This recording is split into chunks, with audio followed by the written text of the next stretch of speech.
What is going on, everyone? Yu-Gi-Oh here, and we are back with another video. I just want to say a happy new year to everyone joining in. Thank you so much for your support in 2023. We are so looking forward to 2024. And of course, with a new year comes a new ban list, and it's no secret that the Isolde hit does hurt, not only Infernoble, obviously, but Mikankguu and going first Mikankguu as well. Isolde did so much for the deck and was able to facilitate so much for our builds. And of course, as you saw in a lot of our older combo videos, we were going into Isolde quite often.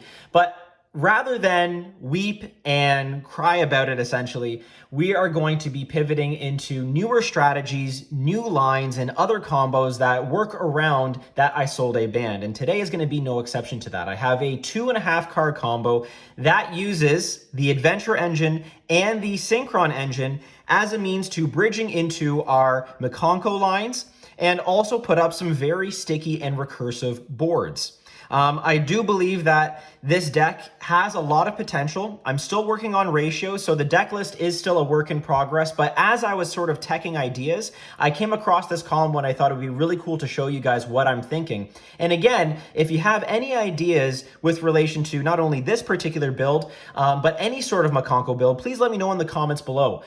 Your suggestions have been absolutely amazing. And as I always say, Mikankguu is a communal build, and I really want all of you to sort of be participants in that sort of identity of the deck.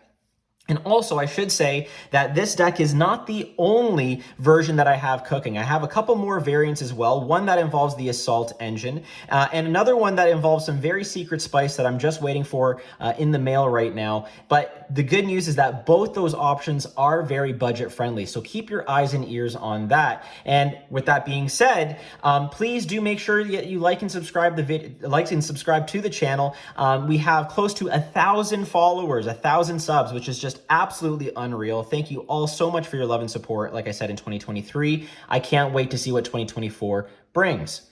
So let's get into this combo. I will say off the hop that this is a deck that probably does suffer under droll. So we have to be very cognizant of that. And I think with deck building and side patterning strategies, we can kind of get around that, whether it be siding in crossouts or just figuring out different lines that help insulate our plays. But this is a really good, I think, combo line that is insulated for the most part, so long as they allow the Adventure engine to resolve, and they will be punished if that's the case. So, like I said, let's get into it. Thank you so much for joining along, and I hope you guys dig this. So we're going to start off by activating our Rite of Aramasir here. The Rite is going to allow us to then special summon a token, and as you guys know, after we do so, we can then bring a Fateful Adventure from our deck and put it into the Spell and Trap Zone. And I'll just put these guys down here so that way you can see a bit better. And then Rite of Aramasir will obviously hit the graveyard. At this point then, we can activate Fateful. Now, I know what people are thinking. Well, whoa, isn't there a better way, to keep your hand economy and, allow yourself the Draco back to be sent when you add the Griffin? Yes, for sure. But in this particular combo line, you want the Draco back in your hand, and you'll see in a little bit. That's if you don't have an equip spell already. And honestly, the beautiful thing about this build is that we don't mind discarding things. We have a lot of things that we can discard. We play a Jet Synchron in this build as well. So if you have a Jet in hand, you can send that to graveyard. If you have a Mikankguu girl, you can send her to graveyard. If you have a particular equip spell like a Mayo, that's a great send-off as well. So there's a lot of things that we don't mind discarding. And so the half part of this 2.5 card combo really isn't a huge deal. Okay, so anyway, we're going to go Fateful Effect, and that's going to allow us to find our Griffin Rider here, okay? Then we're going to send off our card, whether it be that equip spell or that Jet Synchron or whatever the case is. Then we're going to activate the Griffin Rider and special it to our field. At this point, then we're going to get the Fateful Adventure to be procced and allow us to grab a Draco back. And we're going to add, like I said, the Draco back to hand here. Okay, excellent. So we haven't completed our normal summon yet. We're going to normal summon our Rev Synchron. And we have a level 3 and a level 7 here. Check this out. This is really cool. We're going to then synchro off into these. And that's going to allow us to bring out a Baron, and that's going to insulate our plays moving forward. So we already had an Omni Negate on board, which is great. Now we're further insulated by having the Baron. We're then going to go Rev Synchron effect in Grave. It's going to special itself back as a level 1 tuner. And don't forget, you do have to send another card from the deck or the top of the deck to the graveyard. So just remember that you do that. We have a level 4 token here. We have a level 1 tuner. So we are going to then Synchro into a level 5. And here's where things get a little bit different than what you're typically used to seeing in our combo videos. We're actually going to synchro off into a Angelica here. And this is kind of one of the fun parts of this combo, is that you can actually activate Baron's effect to target the Angelica to destroy her, but Angelica's effect is procced by her being targeted, whether that's with an equip spell or otherwise. So we are going to then chain Angelica to the Baron pop, and she is going to tag out, but first she needs to send a Fire Warrior from the deck to the graveyard. What we're going to do is we're going to send our Turpin, again, another new inclusion in this list, to the graveyard, and she's going to be banished until the end phase, but don't worry, she will be coming back. So keep that in mind. You don't want to overclog the zones too much. You do want her to return. So again, and if the zones are too clogged, then she'll just hit the graveyard. So just keep that in mind. Okay, so we're taking her out, but this allows us to then bring out our Synchro Roland onto the field, okay, as a level 5 tuner. Now what we're going to do is, remember that Draco back that we had in hand? Well, we're going to activate it and equip it to equip to the Roland. Turpin in graveyard is going to see that we have a card equipped, and he's going to special himself out. And we have a level 4 and a level 5. So at this point, we will Synchro, the Draco back will fall off, and we will bring out our Power Tool Braver Dragon. And there you go. That is how you kind of bridge into our Mikankguu lines, and you'll see in a second what we do. Also remember that Turpin will be banished when it's sent to the graveyard after using that effect. So just keep that in mind as well. Okay, we're going to go Power Tool Braver Dragon effect on summon. It's going to allow us to bring in an Arabesque, Durendal, and a Mile with Shidori. And we're going to have those equipped to Power Tool Braver Dragon. We're then going to activate Durendal effect, and we're going to search for a Renault here and add that to our hand. Of course, the Durendal is going to fall off into the grave. That's important. At this point in time, what we're going to do is hit the Water Arabesque here. Activate that. We're going to bounce back our Power Tool Braver Dragon and allow ourselves to summon out a Hare and equip her. The Maya Wish Shidori will also fall off into the graveyard, so keep that in mind. Remember that you do that. And Hari will then trigger her effect to get you a Fire Dance. So right now we're at with a Fire Dance and a Renault in hand. Maya just hit the graveyard. We're looking really good at this moment in time. Now we do have a Fire Warrior in Hari on the field, so we will activate Renault to special, and then Renault effect will then target the Durendal, and we're going to add that Durendal back to our hand. Again, increasing our hand economy, but allowing us to also have a discard outlet when we get to Ohime.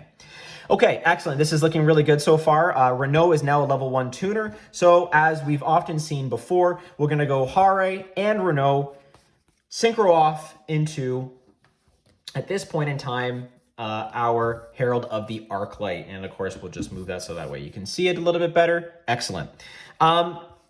Now what we're going to do is use the Fire Dance in our hand. We're going to activate Fire Dance, and we're going to bring out our Hare, non-target, of course. And now what we're able to do from here is link the Hare and the Herald off and bring out an IP Masquerena. So we're going to bring out IP here. And she'll just go up to the top over here, or thereabouts anyway. Again, I don't want to have it too off screen. There we go. And at this point in time, because the Herald was linked off and sent to the graveyard, we can activate Herald's effect, and just so you see here, Herald here, and bring out an Ohime.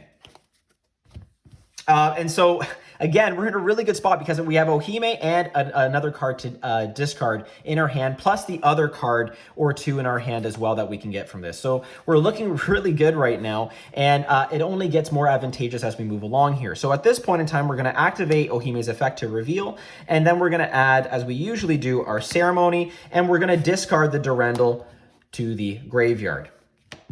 Okay, now we're going to move into activating Ceremony. We're going to special out our Ohime, and Ceremony will hit the grave. What we'll then do is activate Ceremony in grave, banish the Ceremony, and dump a Huli into our grave. Okay? don't forget that we have that Mayo Ishidori in our graveyard already that was equipped to the Power Tool Braver Dragon. We're going to go Mayo effect, target the Huli, bring back out our Huli, and then we're going to go Huli effect to search for a trap. Now, we do not play Rivalry in this list, and I know that seems a little bit strange, but because our back row is very clogged as it is, don't worry, I'm looking at things to try and help, remedy that, like a Souls package, for example. Because it's already clogged enough as it is, we want to go for cards, like trap cards that are really impactful, that can clear some space as well. So Spirit Walk is something that I think is really useful for this particular line, so we'll keep that. We also play Promise, and the beautiful thing about Promise is that you do not need a Mikankguu girl on field in order to get, or in order to have that trap alive, I should say. So what we'll do is, if let's say we use those Mikankguu girls as synchro material or link material, the Promise is always live, which is nice. And you've seen that line from me before to bring out Ninis and Snatch Steal and all that fun stuff. And by the way, Snatch Steal is live. So if you want to figure out a way to incorporate that into this list, by all means, try and do so. So anyway, we're going to have the Spirit Walk in our hand. Huli is there on the field for us. And then we're going to go Ohime effect, target the Durendal, and equip the Durendal to the IP Masquerena. And that's going to be important later on. We're then going to enter our end phase, and don't forget, our Angelica is going to return to her throne in the end phase as well. Okay, now this board doesn't look too threatening, and of course we're going to set our Spirit Walk just so that way you're aware. It doesn't look too threatening. I get that. We have the one Omni Negate and the IP, which doesn't look like a whole lot. The Huli obviously offering targeting protection is really nice to our Mikankguu girls. But what do we do here, right? And I think what this board is it's very recursive and allows for a lot of options to kind of be explored as your opponent is making plays. And so this is going to require you to sort of hone in on what your opponent is on, what they're trying to accomplish, and see how you can best utilize this field to your advantage. So obviously you can go with an IP into an SP using the Angelica and the IP to go into an SP. That's great. The higher impact, again, depending on what they're on, if they have a lot of monster activated effects, is to go into an Apo, and we can do that as well. So let's play out that scenario and just see what we have here. And again, that's where the Spirit Walk is going to come in handy too. So we're going to activate IP, and we're going to then link off the Huli and the Angelica. The Mayo Ishidori is going to fall off, and the Durendal is going to fall off as well. Now remember, Huli's going to be banished because she was brought to the field through Mayo's effect, so she will be banished over here. But some cool things are going to happen, and you're going to see in a second what I'm talking about.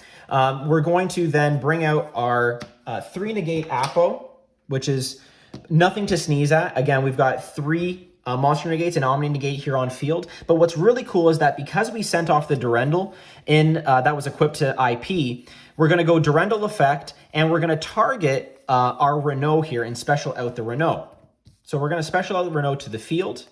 And don't forget too that Apple, because it was summoned through IP, cannot be destroyed by card effects, which is really cool. In a new chain, we're going to go Renault effect and target. You could target actually anything in your banished as well. So you could target the Turpin, which is really funny. But I'm going to target the Fire Dance to have some really instantaneous clapback as we move along. So I'm going to take that and I'm going to add that to my hand. Okay, awesome. So we have a Fire Dance in our hand, plus maybe other non-engine cards that we didn't use, which is really cool. Then what we can do at this point is we can actually rifle off the Spirit Walk if they have a monster that we just want to take away and remove the option of them using it for any sort of play in the future. So, we'll take that and let's see here. What do we have? I was going to say if I have my token out, but we'll just, for the time being, use this as like a face down card. And, let's just say that we equipped our opponent's monster to the Ohime. That's great. Spirit Walk hits the graveyard. And then again, at this point, it doesn't look like a whole lot, but actually it's quite substantial. We've got Appaloosa with 3 negates. We've got a Baron Omni negate. And then we have Ohime that hasn't used its effect yet to target and equip and special it. So I think the cool thing that we can do here, okay, is activate our Spirit Walk that's in graveyard.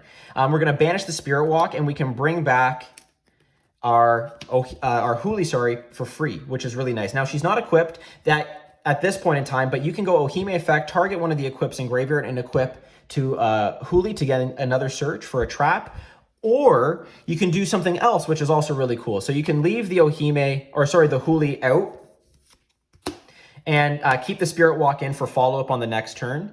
You can go Ohime effect, target your Arabesque or your Durendal or your Maya Wishadori, even the Draco back, and you can equip that to your Appaloosa. Now, the reason why I'm saying that is because, remember, we do have Fateful Adventure up on the field here, which is really good to know, because most oftentimes opponents will try to work through the Appaloosa negates and then get to a point where they can enter battle phase and then beat over the Appaloosa. But again, with Fateful Adventure, once per turn, the first time a monster you control equipped with an equip spell would be destroyed by battle is not destroyed. So in battle phase, if they try to run over the Appo, you can go Ohime effect and equip the Arabesque to the Appaloosa, and they have to use even more resources to try and beat over her, okay? And like I said, don't forget, we have the Fire Dance in hand. In end phase, Ohime will also come back to hand. This will fall off into the graveyard. And again, we start our turn off in an advantageous position because we're gonna draw a card and have an additional card to work with in addition to the two, plus maybe the other non-engine that we had in hand as well. So I think, folks, what we're dealing with here is a very recursive and insulated board.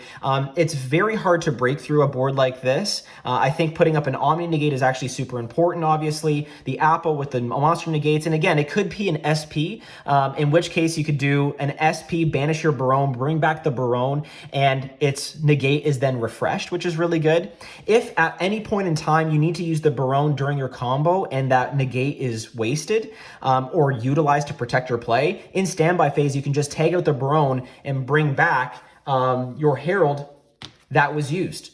So there's your Omni Negate as well. So one way or the other, you're going to have an Omni Negate on the board, and this one has the added benefit of being a mini Macrocosmo. So all of these factors are something to think about and play around with. I think that, you know, we have to start thinking a little bit differently as it pertains to Mikankguu lines. I'm really curious to see what the Flame Swordsman support is coming out in the Maze of Millennia set will be. If they have some generic equips, you best believe that we're going to try those out and see what they accomplish. But this is just you know, an alternative or an optional line that I was thinking of as I was brewing sort of this new list. And I do think the Adventure Synchro or Synchron stuff provides a lot of utility and a lot of sort of options that kind of feather out and branch out into more opportunities for not only just like, you know, simple negates, but also really interesting and kind of awkward interactions for your opponent to navigate and deal with. So I hope that was interesting. I hope that, you know, something can be gleaned here. As I always say, you know, if you see something a little bit different that I may not have caught, please do let me know in the comments below. You guys have been so pivotal in shaping and making this deck such a communal build that I'm so grateful for all of you. So that all being said, folks, this is Adventure Synchron Mikankguu for the very first 2.5 card combo. Yu-Gi-Oh here, signing out.